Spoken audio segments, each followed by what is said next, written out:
Welcome back. You're right on time for the news review right here on Power Breakfast. This is Citizen TV. My name is Freddy Ndimuli. We want to look at the big headlines this morning. Beware power fuel prices to go up again.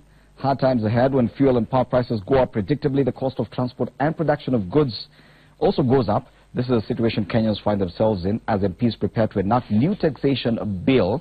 That's a big one on the Standard. IEBC on firing line in scramble for vote blocks. Of course, there's a bully tout. I still find it interesting that he made it to the front pages of the Daily Nation today. Kenya's most powerful loafer. Yes, there's a tout who beats up people at Tea Room here in Nairobi.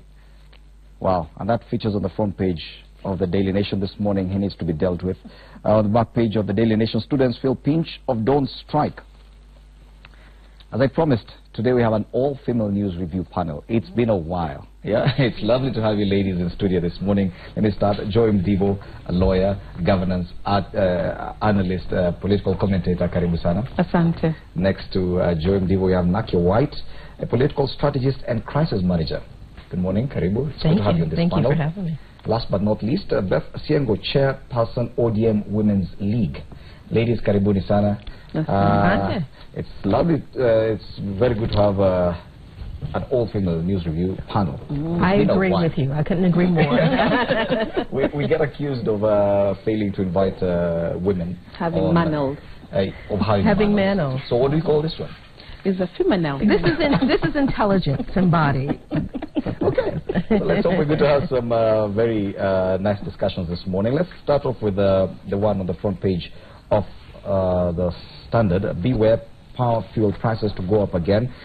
There's a bill, an energy bill, seeking to revise or review the taxation around the fuel. And of course, there's been a trend globally. Prices of crude oil have been going down. That is a fact. Everywhere, price of crude oil is going down, but in Kenya, we're seeing the opposite. The price of fuel is going up, and when that happens, everything goes up.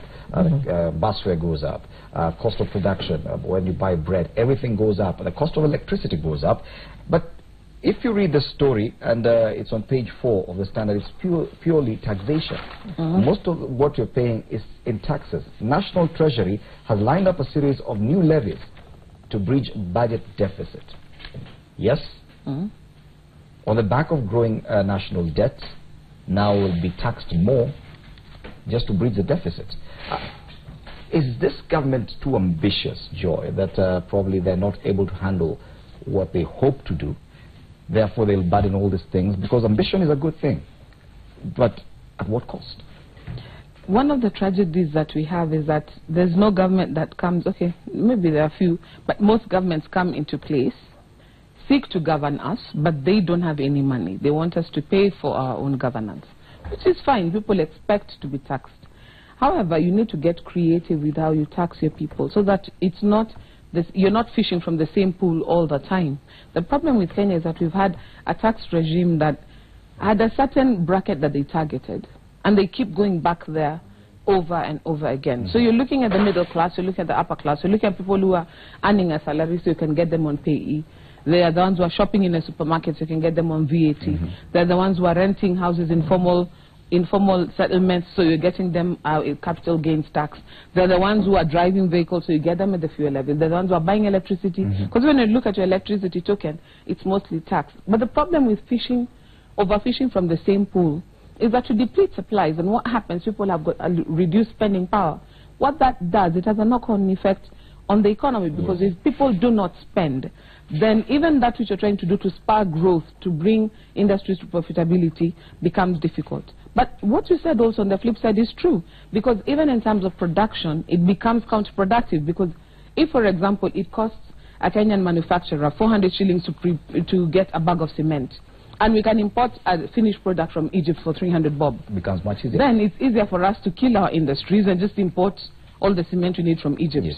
So it's one of those things that needs very structured regimen, so that the taxation does not kill one part of the society while trying to maintain governance. Because if the government has no people, then there's no government. Yes. Now, among the levies that will see your energy bills go up are the reintroduction of 16% value-added tax on petroleum products, There is also a 0.5% Energy Regulatory Commission fee, an ERC fee, just a fee for ERC. For the ERC existing? Yes, yes.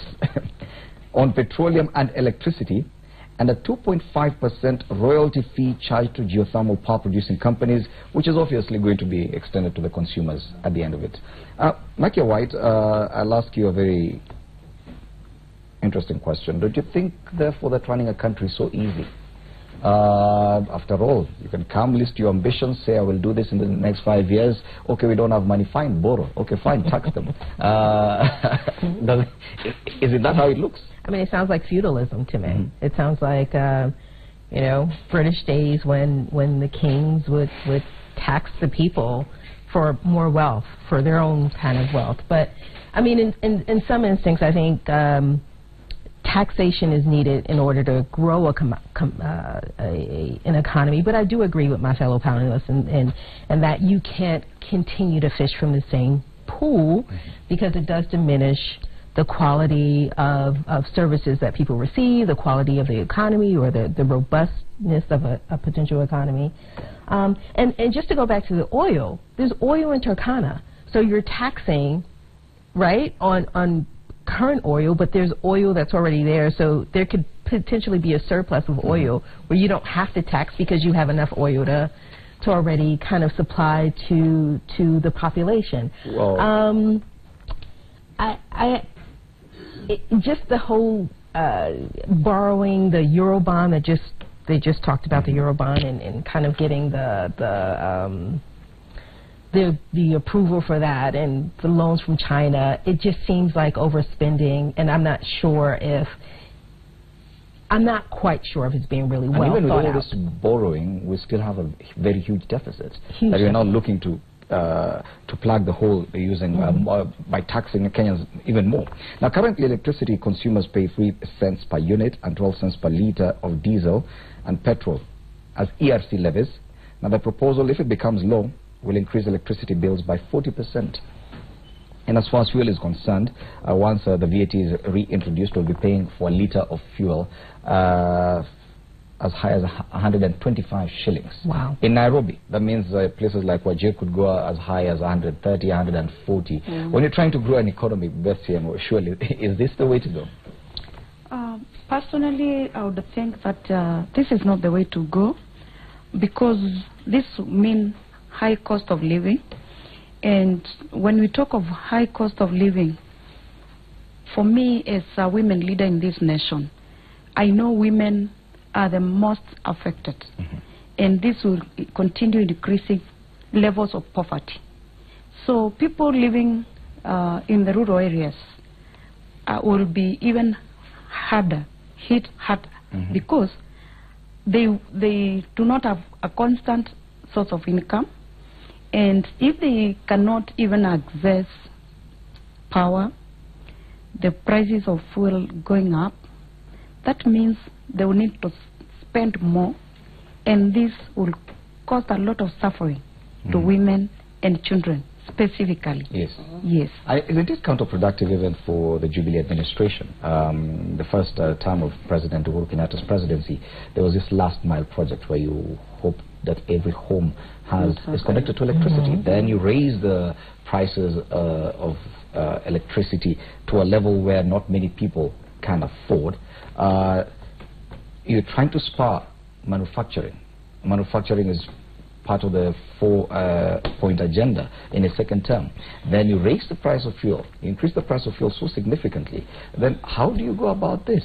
Isn't that counterproductive even for his legacy? That this is a bill, once it becomes law, that's it.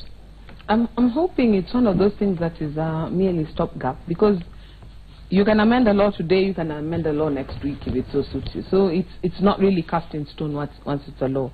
But it's good that you brought up the Big Four, because if you look at the Big Four, there's some things that we are trying to move towards. For example, using more sustainable energy, like geothermal. Our geothermal production is excellent. It's one of the sources that can be renewed. The geysers get dry, you pour in more water, and there's more geothermal being produced. We have lots of wind power that is not being harnessed. One of the biggest problems we have is that in Kenya, too much land is in private hands. And so when government identifies this is a wind corridor and they want to take advantage of that, there's all these farmers who want to be compensated, and the NGOs go in and it becomes this big old battle. So there's some of those policy glitches that they're coming across. For example, we're supposed to be having solar water heating in all the houses. We've got a lot of sun that is so free. But you look at even how the initial cost of installing solar, how high it is. So there's some aspects of the Big Four you can tell sustainability for energy was thought out. Yes.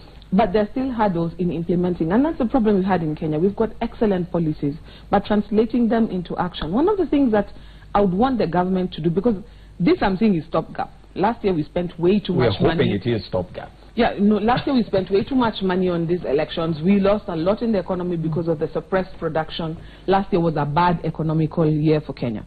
So I'm hoping that the government is just sort of trying to patch things up. But they have 4 more years, hopefully, of this administration. And if they're serious with the Big Four, then some of these things, like the last mile project, shouldn't be a matter of KPLC only. It should be, for example, having more affordable solar power so that people can install solar. And once you've installed it, that's it. No bills, no nothing. Let us look at what we have in paper and translate it into real life so that it actually makes something for Kenya. Ideas are very many, as you said. Everyone has an idea. Brilliant ones, that I must say, but implementing them is something totally different. Now, Nakia, Beth Siemo mentioned something about the difference between those who have and those who have not. Those who will be more affected by this. It appears it's a class issue. The Kenya middle class doesn't really care. 125 for a litre of fuel, okay, fine. It will be a bit straining, but eventually no one wants to be seen like they're struggling, so they'll still drive their 3, 4, 5 cars in Nairobi. But yes, it is a big problem because that's not the majority of Kenyans. That's correct. That's correct. It is. I mean, I agree. The panelists you've chosen today are brilliant. And I do happen to agree with my fellow panelists, again, is that when the prices for higher or middle income start to rise, it really does impact more adversely the lower income in rural areas much more than it does the city, you know. So when you're looking at kind of growing an economy, you have to think about the entire economy and how each component of the economy is impacted. And I'm not sure at this point if that's being well thought out, and perhaps going from poverty to abject poverty is one of the, you know, the outcomes of raising taxes, right? Because it may not be a big difference for middle or higher income, but certainly for lower income, when you're talking about buying ugali or unga or maize or anything like that, those prices start to go up, and now you're talking about people not having access to food or not having access to water or not being able to pay for those things. So those are complications I'm not sure that are being considered when taxation starts to happen, and it starts to happen on this level, because it was just a tax, what, a year and a half ago for some of the same items. So those are big concerns. Wow. The new revenue streams offer a glimpse of hope to Treasury, especially when the country is grappling with a debt of about 5 trillion shillings. 5 trillion shillings. Wow. And how much of that belongs